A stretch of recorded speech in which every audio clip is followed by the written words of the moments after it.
Everyone, সকলে কেমন আছেন? তো আজকে আমি বানাচ্ছি টমেটো রাইস। তো তার জন্য আমি টমেটো কুচি, পেঁয়াজ কুচি, রসুন কুচি আর এখানে কাঁচা লঙ্কা, আর এখানে সম্বার দেওয়ার জন্য সরষা, শুকনো লঙ্কা, কারি পাতা, আর এখানে বানিয়ে নিয়েছি আমি ঘরে একটা মশলা, যেটা আমি ঘরে নিজে বানিয়ে নিয়েছি।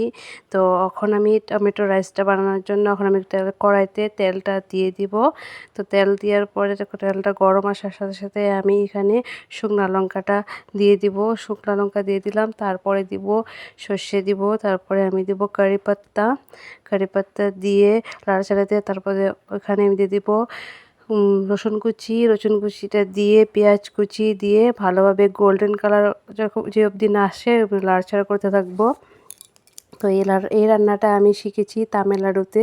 তো তামিলনাড়ুতে যখন গিয়েছিলাম তো ওখানে আমি শিখেছিলাম যে যেহেতু আমরা বাঙালি ভাত দিয়েও বানানো তো ভাত ভাজা বলি। তো এখানে তামিলনাড়ুতে বলে টমেটো রাইস।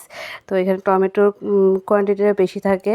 তো এখানে আমি লবণ হলুদ দিয়ে দিলাম, দিয়ে টমেটোটা দিয়ে তারপরে ভালোভাবে মিক্স করে নিলাম, ভালোভাবে ভাজা ভাজা করে নিয়েছি। কাঁচা লঙ্কাটাও দিয়ে দিয়েছি, তারপরে ঘরে বানানো মশলাটা সেটাও দিয়ে দিলাম, দিয়ে ভালোভাবে নাড়াচাড়া করে নিচ্ছি।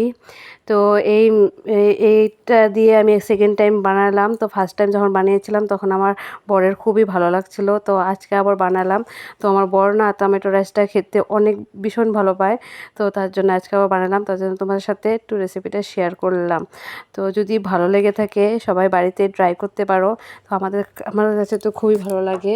তো এখন আমি ভাতটা দিয়ে দিলাম, তো গরম গরম ভাতটা দিয়ে দিচ্ছি। তো ভাতটা দিয়ে তারপরে টমেটোগুলো সব মশলাটা দিয়ে ভালোভাবে মিক্স করে নিলাম, তারপরে আমি এখানে বাটার দিয়ে নামিয়ে নেব। তো খেতে খুবই ভালো হয়েছিল, তো অনেকটাই টেস্টি হয়েছিল।